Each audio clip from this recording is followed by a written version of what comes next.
put our minds on the right things.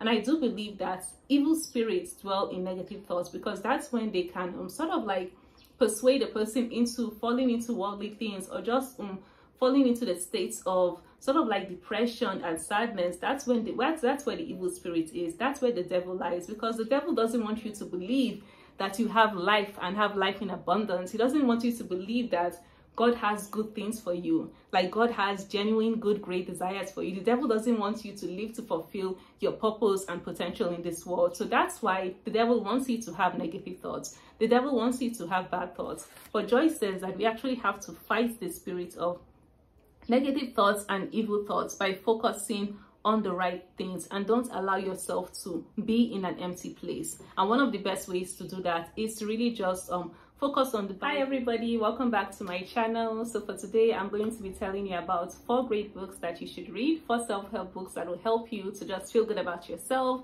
It will help you in your mental health, it will help you in your mindset, it will help you in your happiness and your wellness journey. So the first book is Build the Life You Want. Yeah, this is actually a recent book, and I read it towards the end of last year. It was written by Harvard professor Arthur C. Brooks and Oprah Winfrey. So in this book, it has tips on how people can really just work on their mindset, work on their happiness, work on their just sort of like going after things that makes them happy, feeling a sense of purpose and fulfillment in life. But some of my favorite tips about this book has to do with like mindset, mental health and happiness. And I liked how he talks about just being more aware of your thoughts, your thinking, your emotions, and not really denying the fact that there are moments where you're going to get sad, there are moments when you're going to get unhappy, but you have to really sort of like choose the right emotions and be aware of how you respond to certain situations in life. So it really helps you just really kind of consider how you approach life situations and just really manage and monitor your emotions so that you can get to like a better sense of self and a better state of mind. So I'm just going to read one of my favorite sections in this book, and it is on page 46, and it's called Practicing Metacognition. So metacognition is sort of like the process of monitoring, analyzing your emotions. And what the author argues is that people can really try to choose a better emotions. So he says metacognition requires practice, especially if you haven't ever thought about it before. There are 4 practical ways to get started. First, when you experience intense emotions, simply observe your feelings. The Buddha taught his followers that to manage emotions, one must observe them as if they were happening to someone else. In this way, one can understand them consciously and let them pass away naturally instead of allowing them to turn into something destructive. Try this yourself when, for example, you have a strong disagreement with your partner or a friend and are feeling angry. Sit quietly and think about the feelings you're experiencing. Imagine them moving physically from your limbic system into your prefrontal cortex. Then observe the anger as if it were happening to someone else. Then say to yourself, I am not this anger. It will not manage me or make my decisions for me. This will leave you calmer and more empowered. Second, as we touched on briefly before, journal your emotions. You may have noticed that when you are upset, if you write about what you are feeling, you immediately feel better. Journaling is in fact one of the best ways to achieve metacognition, because it forces you to translate incoherent feelings into specific thoughts and action that requires your prefrontal cortex. This in turn creates emotional knowledge and regulation, which provides a sense of control. Research shows this clearly. In one study, college students who were assigned structured self-reflecting journaling were better able to understand and regulate their feelings about school. So another reason why I liked this why I read that section was just because of the part about journaling, also because I feel like it's also been really great for me in my mental health to just sort of like journal, write about my thoughts, my feelings and emotions, and that's a way of helping you to process your emotions.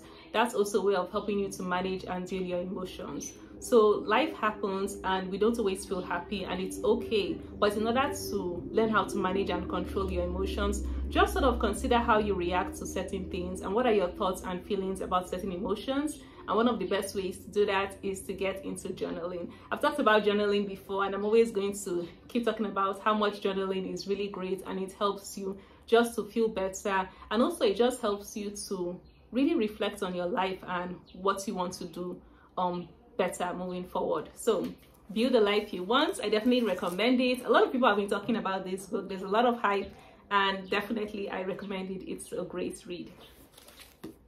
Now, another book that you should read that will definitely help you in your mental health, your mindset, is Joyce Meyer, Battlefield of the Mind. This is not a new book, but I actually read it just recently, just a few years ago. I was actually looking for sort of like a prayer book, because you know it's just Joyce Meyer, she's a pastor, minister. So I was sort of looking for like a prayer book, sort of like devotionals. But when I saw this book, Battlefield of the Mind, and I know how passionate I am about mental health, I was like, I need to get this book, I need to read this book. And I really love this because it combines two great things. It talks about emotional health, mindset, and also the Bible. So she sort of like helps people to know how they can take charge of their emotions and mindset through biblical scriptures, through the Bible, through God, and through just your faith and spirituality. And I thought it was such a powerful read for people who are Christians and people who are also maybe struggling with their mental health, mindset.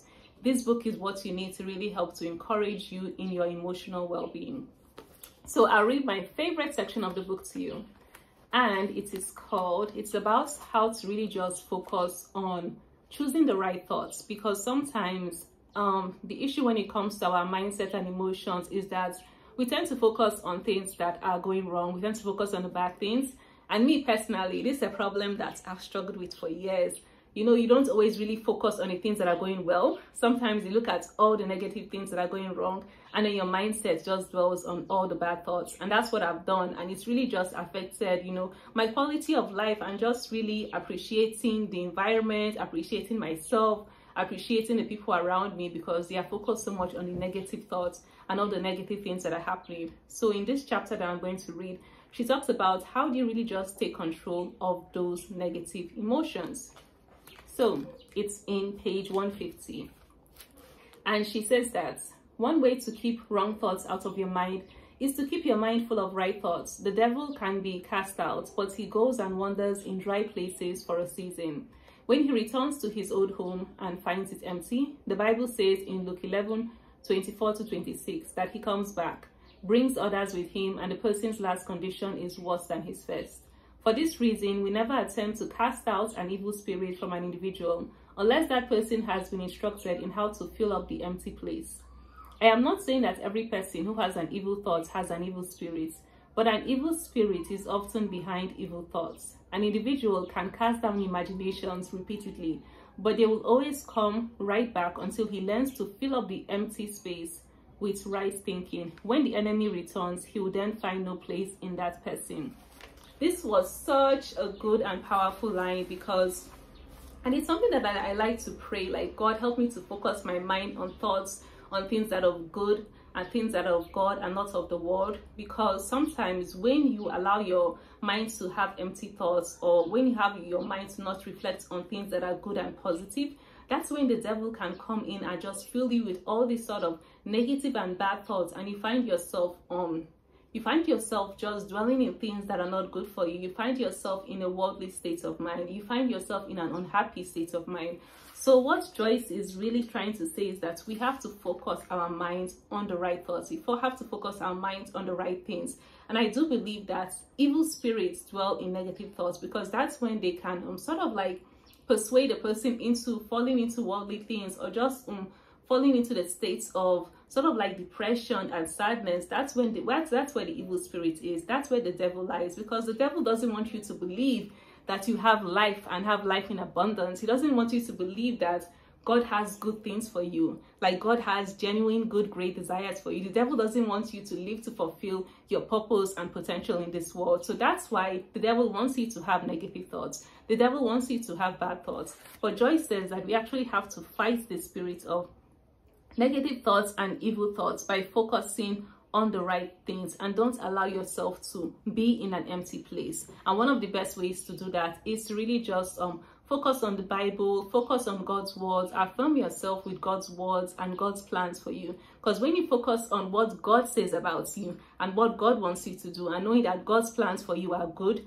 then you really get yourself in that positive state of mind, not focusing on the negativity of the world, not focusing on negativity that people are throwing your way, but focusing on God, because with God, you know that all good things work for those who love the Lord and are called unto his purpose. So this is such a really great book on how to really work on your mindset by focusing on the scripture, word, and the faith. And it's something that I'll definitely always try to read often, because we always all need to be encouraged in our faith and just encouraged in our life. And this is a really great book to help you work on your mindset. So yeah, if you care about your mental health and want to get better, and if you're also a Christian, I definitely recommend this book to you. Joyce Meyer, Battlefield of the Mind. This is the first book I've read from her, but it will not be the last. I'm still going to get her devotionals, and I'm going to read as much as I can from her. Love it. Now, another book that's going to help you work on your mindset, mental health, is The Light We Carry. I know this is, she wrote this book like during COVID, because she was also battling through different things. So she wanted to encourage people with what she was going through after that period. But I feel like this book is something that anybody can read. It's not only just because she wrote it around the COVID season, we should read it then. I feel like this book is something to encourage everybody in their path, in their purpose. But I also chose this book as a book that will help you in your mental health, because I feel like some of the messages and stories she shares, at the end of the day, it can be applied to your mental, emotional well-being in order to live a life that makes you happy and more fulfilled. Because in The Light We Carry, just as in Becoming, Michelle tells us about her growing up, her childhood, her adolescence. She also still delves into her childhood and adolescence, and lets us know just sort of like how she sort of like stepped out of her fears, stepped out of her insecurities to be all that she has become, to be all that she has risen to be. And one of my favorite things about reading this book was just learning about her childhood, learning about her adolescence, and how she encourages people to really be unique, to really be yourself, to be different, and to be okay with being different. Because sometimes we see being different as a label of shame, and people can put that label of shame on you if you are different for one reason or the other. But what she's saying is that you have to own up to your differences, own up to what makes you unique, because that is how you sort of like step into your purpose. You step into the life that feels meaningful to you. So I'm going to read a section to you about just how she highlights owning up to like your differences and what makes you unique. Okay, so it starts from page 1110. Whatever the signals in those spaces were, whether people saw me as different or unentitled to be there or problematic in some way, even if what I was sensing was unconscious or unintended, I don't need to let those signals in. I had a choice about it. I could let my own life, my own emotions, my own actions represent my truths. I could keep showing up and keep doing the work. That poison wasn't mine. I learned that I could attach better feelings to my differentness. It was helpful to do when entering a new space, a kind of psychological squaring of the shoulders. I could take a second to remind myself of what inside the walls of my own home, inside the shelter of my friendships, I already knew to be true. My validation came from inside, and it helped me to be able to carry that power into a new room. In my own head, in real time, and for my own benefit, I could rewrite the story of not mattering. I'm tall, and that's a good thing. I'm a woman, and that's a good thing. I'm black, and that's a good thing. I am myself, and that is a very good thing. When you start to rewrite the story of not mattering, you start to find a new center. You remove yourself from other people's mirrors and begin speaking more fully from your own experience, your own knowing place. So the reason I love this, and I feel like this book would also help you in your mental health, because it's sort of just like owning up to and embracing who you are. So Michelle talks about how she has felt different her whole life. There's growing up, and she talks about how she was always like the tallest girl in the room, so the tallest girl in the class, and always had to stay in the back. Then she talks about like her educational pursuits, you know, going to Ivy League schools and being the black person there and feeling different. And in that section I read, she talks about being a woman and you feel different. But instead of focusing on what makes you different, but say that even though these are the things that make you different, it's a good thing. Like, she's a black woman, and that is a good thing. She's a tall woman, and that is a good thing. And I feel like this is really helpful in your mental health, because I think that sometimes when we have mental health difficulties, it also has to be with the fact that we are taking our being different to be a bad thing. But instead, say that I am different in my own unique way, and that's a good thing. Whatever that differentness means to you, let it be okay. Like, let it be something that you like about yourself. Let it be something that you appreciate about yourself. Like, I'm nerdy and I'm an introvert and I love books, and that is a good thing about me, you know? So just take something that is different about you and learn to appreciate it as your own thing. Now, that is why I recommend The Light We Carry, Overcoming in Uncertain Times by Michelle Obama. It's such a great book to help you in your mental health, and it's just such a great book to help you overall in your life, and figuring out what it is what you want to do, figuring out how to relax, and figuring out what is meaningful and purposeful to you in this life. Now, the fourth book that I thought it was really great, and would I say I listened to it also sort of like towards December, the end of last year. It's called The Garden Within. So I didn't actually get a physical copy. I purchased it from audiobooks because I'm in Nigeria, and sometimes physical copies of these like American books, these books are like very expensive. It's just that sometimes I love to just read like hard copies, because I don't always like being on my phone all the time, so I like to get hard copies. But if you're in Nigeria, you know that to get hard copies is very expensive. It's like 10,000, 15,000, because these are like American authors, so it's very expensive to get it here in Nigeria. So I got the audiobook and I really loved it, and if I still get a chance to buy the like hard copy, I will. So yeah, I definitely recommend The Garden Within by Dr. Anita Phillips. And how did I first hear about her? Because before, I've never heard about her before, and I'm like, how is it possible that I've never heard about this woman? She's so amazing. So I watched one of her videos on TD Jake's channel. It was called The Decision Tree, and I was like, I was blown away. The video was so amazing. It was so powerful. And she had said, you are going to have an emotional experience. And if you watch that video, you're going to have an emotional experience, because at the end of that video, I was crying. I was like, oh my God.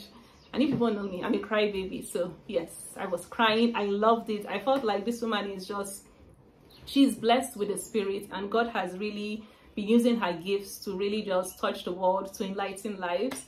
So that's how I first heard about her. And then ever since, I've just been looking her up. And then when I found out that she had a book out, I was like, what? No, I need to get that book. So I got the audiobook. In a way, you would say that it's a bit similar to Battlefield of the Mind, but it's a bit different, because she has her own unique way of talking about of writing about emotions, mental health, to sort of like break it down to how you can sort of like learn about your emotional well-being and mental health in your own life. And one of my favorite things is that she talks about, when it comes to emotional health and overall well-being, you have to focus on like self-awareness, self-care, and self-love, which is something that I had to come to terms with really understanding, learning, and sort of like appreciating in adulthood, because it's definitely something I didn't really understand at all growing up, childhood, teenage years, early 20s. Like, I'm sort of just coming into a better sense of like self-awareness and sort of like self-care and self-love. And she says all of that stuff is really needed in emotional mental well-being. You have to really, when it comes to self-aware, be mindful of your thoughts patterns, your thinking, because it sort of like influences your behavior and actions in life. And also think about self-care. What are the things that you do that help yourself mentally, physically? What are the things that you do that make you feel good? Which is why these days I love to talk about how much exercise matters in my life, because that's a form of self-care for me, because it's something that I need to do to make myself feel happy. Having a support system, how I'm grateful to have, you know, my siblings, my parents in my life, because, you know, having that support system matters, for you to have people that are there for you, people that you trust and you can confide in. So all this form of self-care. And then there's also self-love, knowing that you are worthy of the life you want, knowing that you are deserving of all good things. Like, you need to have all these things in you in order to really develop a better sense of mental health and emotional well-being. So yeah, that is a new book that recently came out. Like I said, I listened to the audiobook and I really loved it. Like, and I think I even enjoy the audiobook more than I might enjoy the hard copy. But me, I still like to take notes and do everything. But like while listening to it, I was literally like pausing and like writing things down, because I was like, these lessons are so important, and they are things that you can carry with you all throughout your life. So I really recommend you listen to that audiobook. It's the second time that I'm listening to an audiobook, and I really loved it. The first one I listened to was Jackie Hill Perry's book, and yeah, that was a really good audiobook. Really loved it. Like, her voice is just so poetic. But yeah, that was my second audiobook that I listened to, and it was really great, and I really recommend that book for helping in your mental health. So those are the 4 books that I recommend in your mental health. And if you've read any one of these books, do let me know your thoughts. What did you feel like when you read this book? What did you learn about it? Or do you have recommendations for other books that people should read when it comes to their mental health? Also, I will leave some links down below, because I've written some reviews about all of these books actually, because I write on Medium and on Substack. So if you want more details about the books, I will leave my links to my pages below, my Medium and Substack, for you to just read some more reviews about the book. So once again, if you have any thoughts, feelings about these books, what you learned in your mental health, or whether you recommend anything else, do let me know in the comment section. Thanks again for watching this. And yes, I decided to come back to YouTube. I was actually going to come back later in the year, right? Like, believe it or not, like, I've already planned out the content I wanted to do later in the year. But my spirit was just telling me that, you know what, you have things that you can actually discuss and share on YouTube right now. You don't need to wait until later in the year to get back to this. And so yeah, I'm back again, and I definitely plan to be consistent, because the spirit is just leading me to be here, and I do like being back on YouTube. So yeah, I'm back, and I'm going to be consistent, because I feel like YouTube is that YouTube is just that person that I'm with, that relationship that I feel like this is my person. I can't just leave the person, because my mind will not be like, oh, come, you have to go back here. So that's how I've been feeling. Even if I stay away from YouTube for a while, I'm going to be like, I miss it. I love this YouTube thing. I have to come back. So I've come back. We are together again, and I'm very happy. So I plan to be very consistent. And yeah, if you enjoyed watching this video, definitely give me a like. Do subscribe if you haven't subscribed yet. You know, I want this channel to grow, and I know it will grow by God's grace, but yeah, little. So definitely do subscribe, and I will see you on my next video. Take care, and bye.